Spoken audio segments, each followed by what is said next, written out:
Welcome to the Real News Network. I'm Paul Jay in Baltimore. In the Middle East, moves are afoot, to a large extent led by Qatar and its emir. He was in Gaza recently, and he seems to have made a deal. Some people calling it a shotgun marriage, where Hamas and Fatah, Hamas recently moved its head offices to Doha, and now we have a sort of peace agreement. We're told by our journalists in Gaza, everywhere you see a Palestinian flag, there's a Qatari flag flying next to it. And Hamas is actually allowing people to protest carrying the portraiture of Abbas, the head of Fatah and the PA. It's a very interesting development, including the Muslim Brotherhood in Egypt, which seems to have managed the peace agreement with Gaza in a way that has pleased President Obama. Now joining us from Geneva is Raja Khalidi.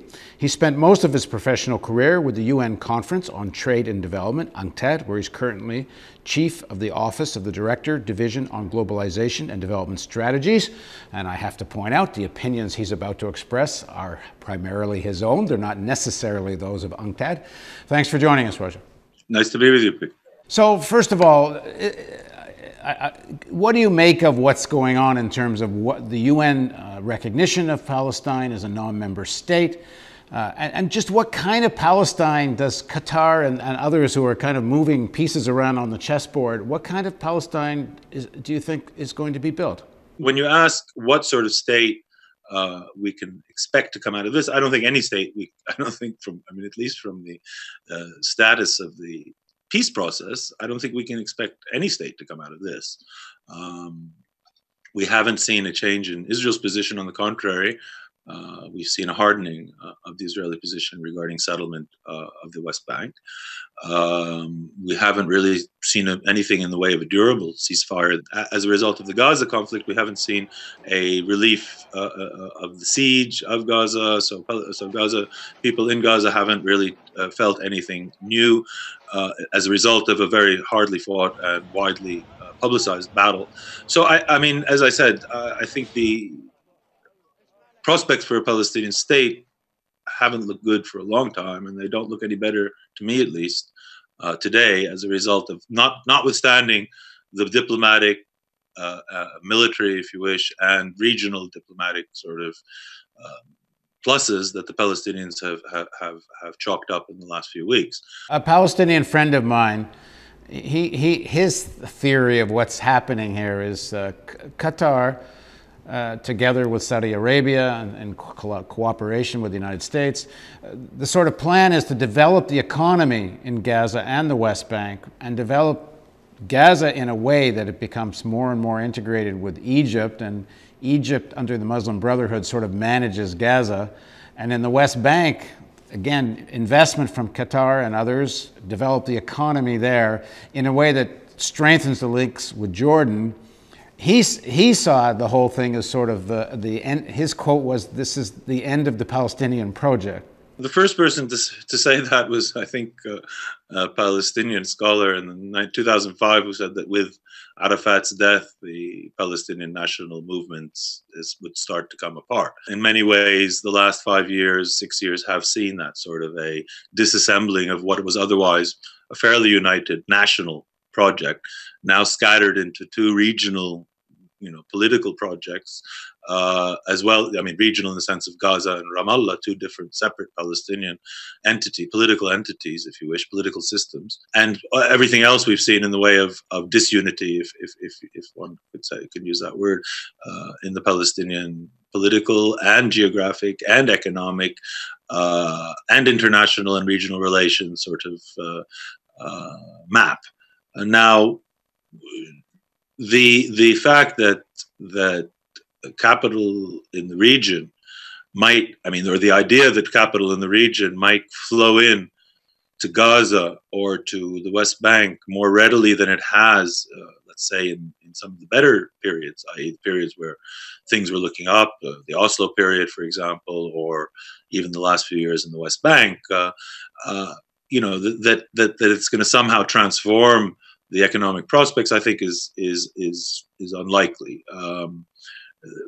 There's very little what we call, in Arabic we use the word, but for brave capital, courageous capital, that's willing to really put its feet down in Palestinian, in investing in Palestine. So that, there's a Palestinian capital out there that could come back. So I don't see a major, resource transfusion. We heard about the safety net, financial safety net approved by the Arab League. Basically, it's saying that, if the Israelis cut off the tax revenue that's due for transfer to the PA, the Palestinian Authority, then the Arabs will step in and foot the bill, which is really, almost, which is a good safety net for a short period, but it's not really a sustainable one. In Gaza, you're right. There were major pledges for infrastructural development projects, and I think from Qatar prior to the last fighting, and those might actually, now in fact, there's probably even more to reconstruct than there was before. But I don't think that that's, again, we've had these spurts in Palestinian economic history of either donor funded or remittance, in some cases funded, or labor from wages from income funded growth spurts, which led to in some cases, some prosperity here and there. What we've called in UNCTAD, individual prosperity and communal impoverishment. And we could see the same sort of, especially in Gaza, because I don't think the West Bank is really, has anywhere to grow, whereas Gaza has a lot still to recover from. There's a lot of, a major infrastructural and social expenditures that could be envisaged there. And that will, that could delay certain things, but we've always seen, the thing comes back and bites any economic peace or any, prosperity booms in the rear very badly. And it's happened, it happened in 1987 with the first Intifada. It happened again after Oslo twice, both in the mid-90s and then in 2000, the second Intifada. We've had it again and again in Gaza.